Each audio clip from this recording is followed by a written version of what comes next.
qu'est-ce que c'est la justice restaurative?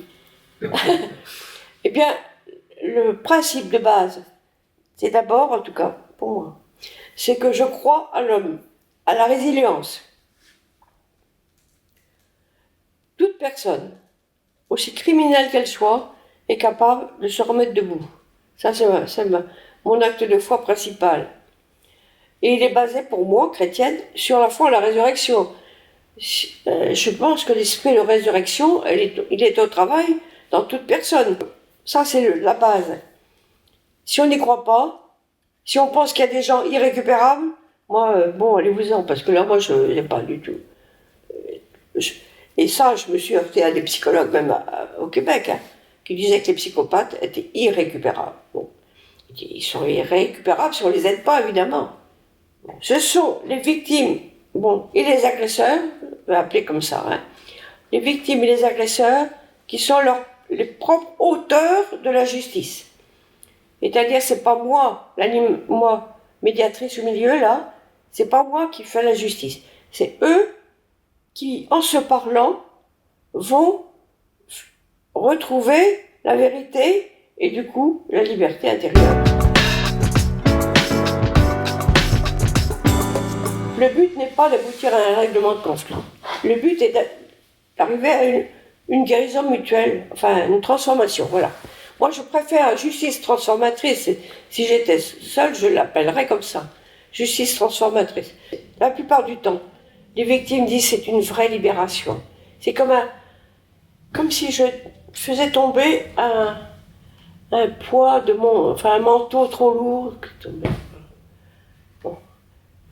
Les autres agresseurs, souvent, ils disent, moi, je vois que je suis capable de leur faire du bien au lieu de leur faire du mal, ou des trucs comme ça. On a d'abord, premièrement, un entretien avec chacun. Bon. Pour voir s'ils sont capables de parler à d'autres. Et puis, après, on leur dit, voilà, les victimes qui voulaient participer, d'un côté, les offenseurs de l'autre. Un temps de préparation, un parcours, où on va faire des exercices de connaissance de soi, de responsabilité, qu'est-ce que ça veut dire, hein, enfin voilà. Et puis la communication pacifique, il faut quand même apprendre à parler et à écouter. Voilà. Bon, un parcours de préparation. S'ils sont prêts, s'ils sont d'accord pour rencontrer maintenant le parti adverse, alors on va organiser une session de 6 rencontres hebdomadaires. Jusqu'à maintenant, c'est ça. 6 rencontres hebdomadaires. Alors, la première rencontre, on va lire un peu ses attentes. Je suis là, d'abord, c'est très très froid. Hein, la première rencontre, tu parles. Bon. Alors, au Côte d'Ivoire, j'avais une petite calebasse, je crois que c'était pas si mal fini. Petite calebasse à trésor, avec un couvercle. Tu prends ça. Tu dis qui tu es, qu'est-ce qui est précieux pour toi dans la vie.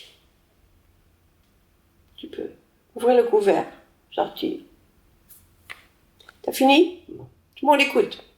À toi, à toi, à toi, à toi, à toi. Et qu'est-ce que vous attendez de ces rencontres? Alors qu'est-ce que vous voulez? Là, vous êtes là, vous êtes venu, pourquoi? Donc les attentes. Et on écrit au tableau les attentes. Et puis à chaque rencontre, on donne la parole. Ça c'est l'aspect commun, tout le monde ouvre la bouche pour parler. Après, on fait une pause. Et la pause est très importante. Parce que j'ai oublié de vous dire qu'il y avait donc 4 agresseurs, 4 victimes, 2, autant que possible, 2 animateurs, et puis 2 personnes qui sont témoins de la société, qui sont très discrets, parlent pas, mais sont présents. Ils rappellent qu'on attend quelque chose d'eux, quoi. On attend qu'ils reprennent leur place.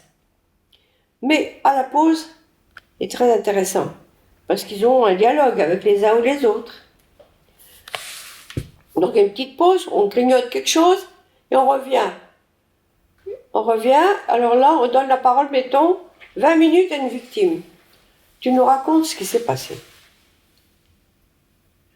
Les conséquences que tu as eues.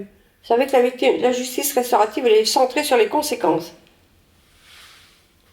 On n'est pas en train de chercher qui est coupable. On cherche, on s'intéresse à ce que ça a produit. Tu es blessé. Pourquoi tu es blessé? Qu'est-ce qui s'est passé? Il raconte. Les autres écoutent. Les conséquences que ça a eu sur ma scolarité, sur ma vie professionnelle, sur ma vie de famille, je ne sais pas quoi, enfin, j'en sais rien moi. Qu'est-ce qu'ils disent? Les autres écoutent. Une fois qu'elle a fini de parler, le groupe peut réagir. Pas pour accuser. Alors ça, c'est dans la règle.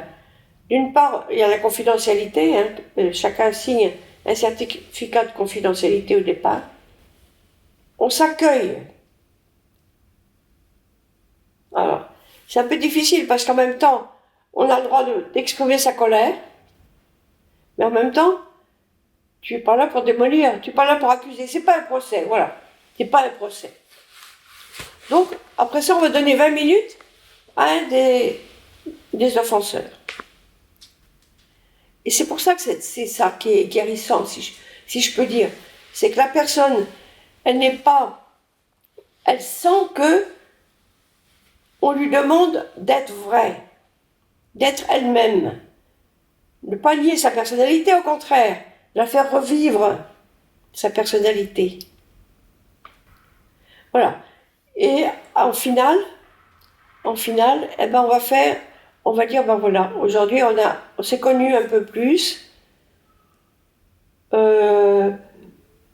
la semaine prochaine, vous allez, vous allez dessiner pour vous-même votre relation, comment vous voyez votre relation avec votre agresseur ou avec votre victime. Que vous venez avec votre feuille. C'est pas une œuvre d'art qu'on vous demande, c'est simplement. Voilà. Et puis, on se sépare et on fait un débriefing. Les victimes d'un côté, les agresseurs de l'autre. Comment vous vous êtes sentis? Oh, c'était horrible. Oh, celui-là, je suis sûre qu'il nous ment. On dit ce qu'on ressent, quoi. Et ça, c'est important, qu'ils partent pas comme ça dans la nature. Voilà. La deuxième rencontre, on avance un petit peu. Deuxième rencontre, c'est reconnaître ma blessure. Alors, moi, j'aime beaucoup le langage symbolique parce que il touche le profond de la personne. Et là, c'est deux miroirs. Un brisé et l'autre intact. Prends ça. Qu'est-ce que tu vois dedans? Qu'est-ce que tu vois? Chacun dit. Et ça, c'est très fort. C'est fort parce que, à la fois, tu vois ton passé complètement brisé, et en même temps, ce que tu as envie d'être, quoi. Une personne intacte. Alors, pour les agresseurs, c'est juste l'inverse. Apparemment, j'ai une belle figure, mais comment je suis en fait? En fait, je suis brisée. Il y a quelque chose qui ne va pas, quoi. C'est pas moi, ça. C'est pas moi.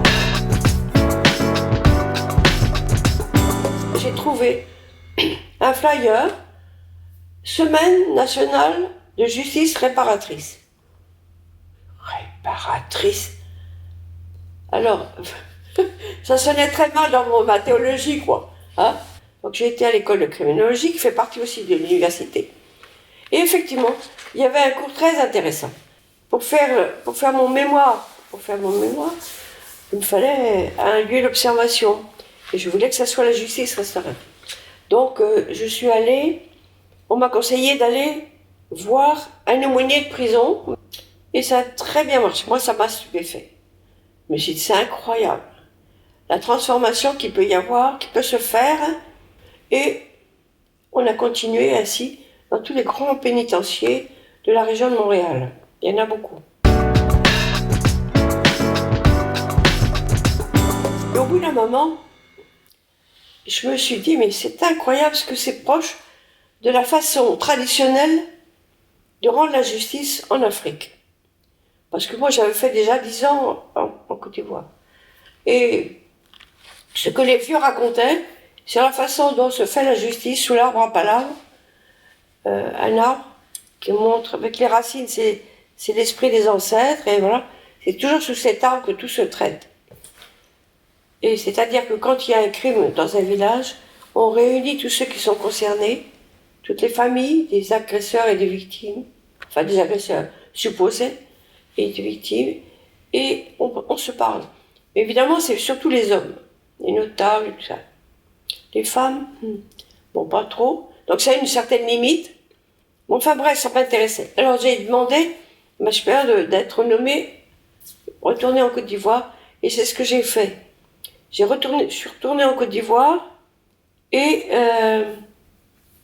pour agir en Côte d'Ivoire, enfin j'ai commencé à aller à la prison. Et du coup, les étudiants criminaux se sont mis avec moi, puis on a fait une formation, j'ai fait une formation pour qu'ils écoutent, et former eux aussi, quoi, l'animation et tout. Finalement, on a monté un grand projet. Et il y avait, on arrivait à 49 détenus et 49 victimes. Enfin, il fallait trouver des victimes aussi. Bref, c'est pour vous dire que j'ai expérimenté cette démarche dans un climat, dans une culture complètement occidentale, le Québec, et dans une culture africaine. Voilà. Bon, je suis en lien avec un groupe de travail de la CRR, enfin, pour les mises en cause justement. Donc on travaille pour faire des propositions. Mais je sens très bien que même dans ce groupe de travail, la justice restaurative, vous êtes fous, il y a des psychiatres là-dedans. Non. Vous êtes dingue, comment est-ce que ça va empirer les choses? Bon, bah, ça a toujours été l'objection que j'ai entendue, hein, entre parenthèses, de la part des psychologues. Vous allez revictimiser nos victimes. Bon, bah, essayez, voyez.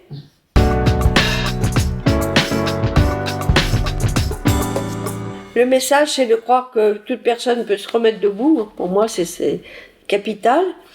Donc, et puis si on est soi-même victime ou si on est aussi un auteur de crimes, bah qu'on ose un peu faire la vérité. Moi, je trouve ça très important de faire la vérité.